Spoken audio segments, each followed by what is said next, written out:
Hello दोस्तों। सो जैसा कि आपको याद होगा कि मैंने लास्ट टाइम एक वीडियो बनाया था जनवरी 2023 में। वो था हिंडनबर्ग के रिपोर्ट के रिगार्डिंग जो अडानी ग्रुप के बारे में आया था। जो उसमें उन्होंने एलिगेशन लगाया था कि अडानी ग्रुप ने जो ऑफशोर कंपनी से थ्रू इंडिया में पैसे डाल रहे हैं इलीगली।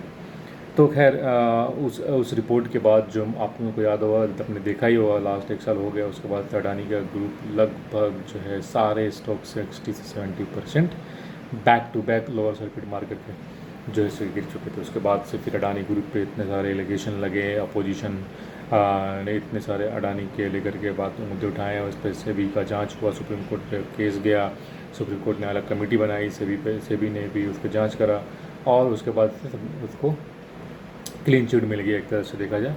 और उसके बीच में इलेक्शन भी हुआ। इलेक्शन में आपने देखा होगा अपोजिशन के सारे नेता ने अडानी अडानी अडानी अडानी करके इलेक्शन भी जीता, उनका कुछ फ़ायदा भी हुआ उनको इलेक्शन में।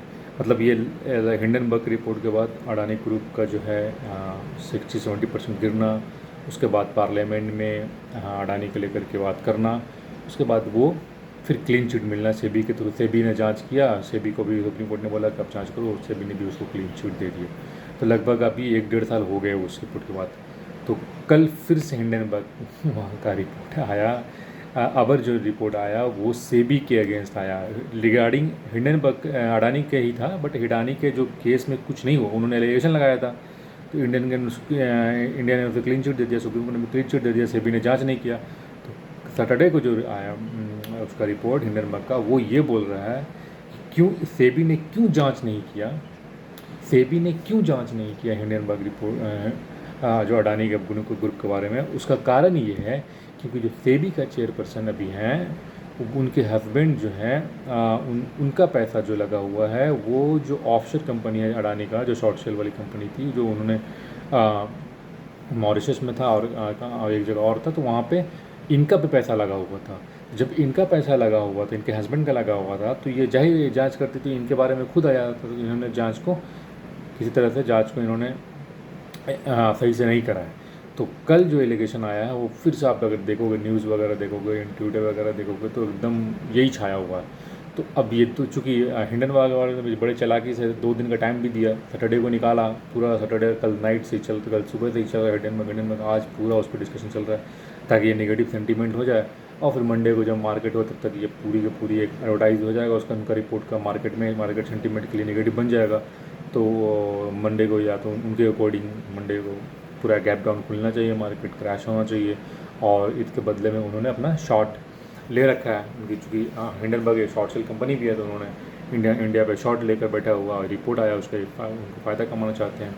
तो खैर ये उनका फ़ायदा तो अलग बात है, लेकिन उन्होंने जो डॉक्यूमेंट बना के दिया वो पूरी एक बजावते उनका अपने तरफ से ऑथेंटिकेट डॉक्यूमेंट है कि इनके हस्बैंड का वहाँ पे उनमें पैसा लगाना, फिर ब्लैक स्टोन जो कंपनी है उसमें ये रीट का एडवाइज़र भी थे इनके हस्बैंड। तो इस तरह से एक नेगेटिव सेंटीमेंट बना हुआ है दोस्तों। सो अभी एक ट्रेंड ये भी चल रहा है ट्विटर पे कि हिंडनबर्ग वालों ने बार बार इंडिया को वीक समझ रखा है कि इंडिया के बारे में रिपोर्ट निकालो, इंडिया को नेगेटिव रिपोर्ट निकालो, उसको मार्केट गिराओ, खुद पैसा कमाओ।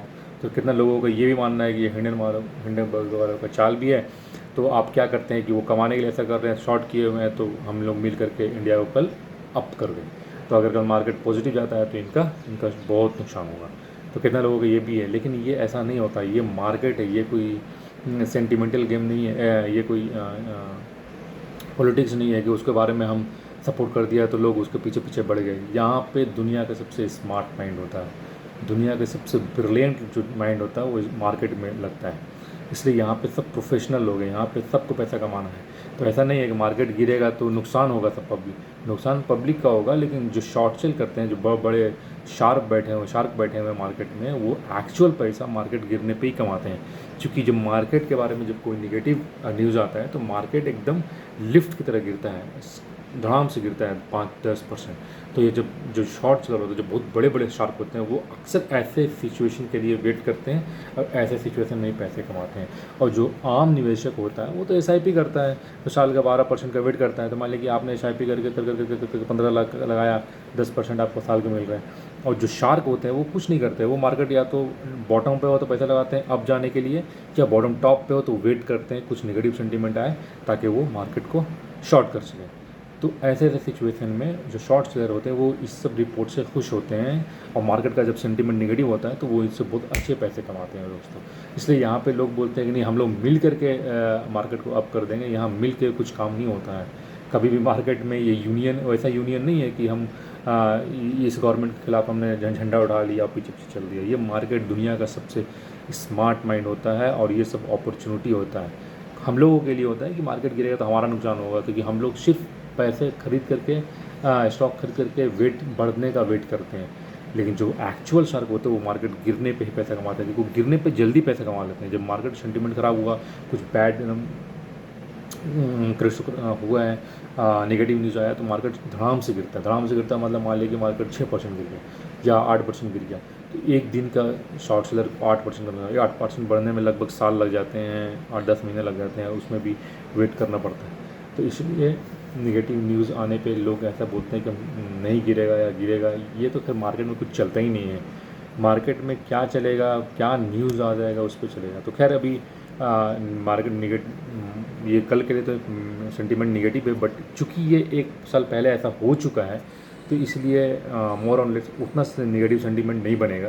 क्योंकि पता क्या है ना, कोई भी चीज़ आपने एक बार उसको देख लिया फिर वही फिर दोबारा आ रहा है तो आप उसको इग्नोर करते हैं, आपको खुद इमोशन आपको ऐसा उसके तरफ नहीं जाता है। तो लास्ट टाइम चूँकि फर्स्ट टाइम हम लोगों ने हिंडनबर्ग का नाम सुना था, इसलिए उसमें भी अडानी का स्टॉक बहुत ज़्यादा बढ़े थे, मार्केट का लीडर बन चुके थे वो बुल मार्केट का 1000 और 2000% बढ़ चुके थे, इसलिए वहाँ से उसको गिरने में सपोर्ट मिला था। अभी क्या है कि ये किसी स्टॉक के बारे में नहीं है, अडानी तो ऑलरेडी वो गिर के ख़त्म हो चुका है, और ये एक सेवी पर्सन के बारे में ही है। तो ये ओवरऑल इंडिया को नेगेटिव थोड़ा दिखाएगा, बट चूँकि हिंडनबर्ग वाले ने ऑलरेडी ये शॉर्ट बोल देगा, उन्होंने ऑलरेडी डिस्क्रिप्शन दी थी कि हमने शॉर्ट कर रखा है, तो मुझे नहीं लगता है कि बहुत ज़्यादा फ़र्क पड़ेगा। नहीं, अगर कल मार्केट गिरा तो अगर कल मार्केट बढ़ा तो वो रिवेंज में लोगों ने सपोर्ट उसको हिंडनबर्ग के शॉर्ट चल को गिराने के लिए कल का मार्केट ऊपर करेंगे लोग मिलकर इंडिया मार्केट में। तब जाकर अगर मार्केट इंडिया कल 5% बढ़ गया तो समझो कि वो रेंज में बढ़ाया गया मार्केट है, तो जब बढ़ गया तो एंड ऑफ द डे आप शॉर्ट ले सकते हैं पोजीशन। क्योंकि ये जानबूझ करके ऐसा लगेगा कि मार्केट को जानबूझ कर बढ़ाया गया है, चूँकि उस हिंडनबर्ग वाले को नुकसान हो।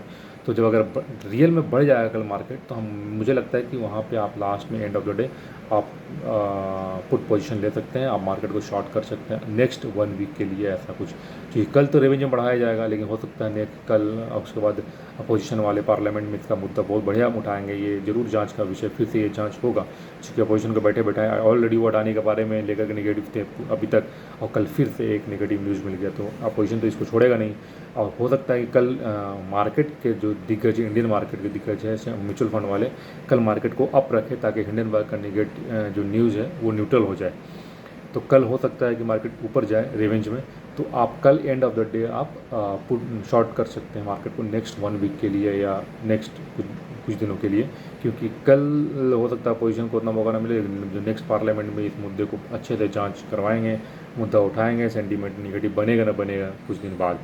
तो कल अगर निगेटिव चला जाता तब तो इसका इम्पैक्ट कल ही पड़ जाएगा, अदरवाइज़ नहीं ऊपर जाता है तो इम्पैक्ट पड़ेगा, लेकिन कल के बाद पड़ सकता है। तो आप इस हिसाब से अपना पोजीशन ले सकते हैं। और होपफुली आप जो ये नियर बाई में बुल मार्केट चल रहा है लास्ट 1-2 साल से, आप अच्छे क्वालिटी शेयर में हों। इसी सब दिनों के लिए बोला जाता है ना, आप देखते होंगे अच्छे से अच्छे निवेशक आपको बोलते हैं कि यार अच्छे क्वालिटी का स्टॉक खरीदो। क्यों? क्योंकि अच्छे क्वालिटी का स्टॉक खरीदने से होता क्या है कि आपका ठीक है, आपका एक साल में मान लें कि वो बुल रन चल रहा है तो आपका एक स्टॉक 25% गया, तो आपको लगेगा यार जो छोटे छोटे स्टॉक हैं 5000 कैपिटल का, स्मॉल कैप जो हैं, जो फेमस स्टॉक हैं, पॉपुलर स्टॉक है, जैसे आपका PSU के स्टॉक जो चल रहे हैं या डिफेंस के चल रहे हैं, तो आपको लगेगा यार ये तो डबल ट्रिपल हो गया, एक साल में 3 गुना हो गए, 2 गुना हो गए, हमारा तो 25% या 30% ही चला। तो होता क्या है कि अगर आपको जब 30% चला ना, तो अगर मार्केट क्रैश होगा तो आपका 30% से क्रैश होकर 20% आएगा आपका शेयर, या 15% आएगा, आपको 15% अप रहेगा। लेकिन जब 200% चले ना, तो जब इस तरह से मार्केट का सेंटीमेंट बनता है और जब एक बैक कुछ बड़ा न्यूज़ बनता है, तो वहाँ से 3 सर्किट में आपका स्टॉक नीचे आ जाएगा 60% बॉटम पे। जो नेगेटिव, जो बिना अर्निंग के और जो पॉपुलर स्टॉक होते हैं, चलने में तो आपको 200% बना देंगे, क्योंकि आप एग्जिट नहीं किए हैं। आप सोचोगे अभी चल रहा है तो क्यों एग्जिट करेंगे, आप तो मौका ही नहीं देगा। अगर कुछ नेगेटिव सेंटीमेंट आएगा तो अगला दिन लोअर सर्किट, तो आप सोचोगे कि एक दिन वेट कर लेते हैं, अगला दिन बढ़ेगा तो बेच देंगे, फिर अगला दिन फिर लोअर सर्किट। अब अगर छोटी कंपनी है तो आप बेचने जाओगे बिकेगा नहीं, क्योंकि सब लोग सेल कर रहे हैं तो कोई खरीदने वाला है रहेगा नहीं। तो इसीलिए लोग बोलते हैं, अदरवाइज़ लोग बेवकूफ़ थोड़ी हैं कि लोग क्यों आके बड़े स्टॉक में पैसा बनाएंगे जो उसका 25% ही अर्निंग मिल रहा है या 20% ही मिल रहा है, और छोटे स्टॉक बढ़ रहे हैं।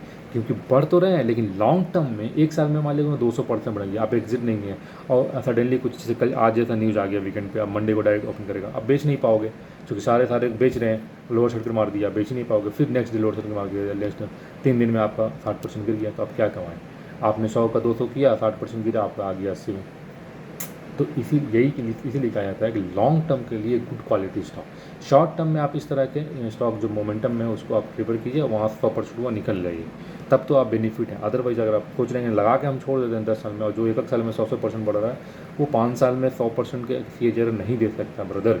बहुत रेयर टू रेयर ऐसा कंपनी मिलेगा जो 10 साल तक 50% 100% दिया, जो बजाज फाइनेंस ने दिया था, जो कि आप मार्केट में उसका देख भी रहे हो। तो इसीलिए लोग कहते हैं, मैं तो चलो बोल रहा हूँ, लेकिन लोग भी यही बड़े बड़े आप एनालिस्ट बोलते हैं कि आप लगा के अच्छी क्वालिटी में जाओ, नहीं तो ETF और म्यूचुअल फंड में जाओ। इन्हीं सब दिनों के लिए लोग ऐसा बोला जाता है कि जब मार्केट की सेंटीमेंट खराब होगा, मार्केट गिरेगा, तो आपका स्टॉक 10% गिरेगा, तो बाकी का स्टॉक 20% गिरेगा, और लगातार 2-3 दिन में लॉस मार के आप खत्म कर दें। So hope you will understand and be careful in the problem. Thank you so much.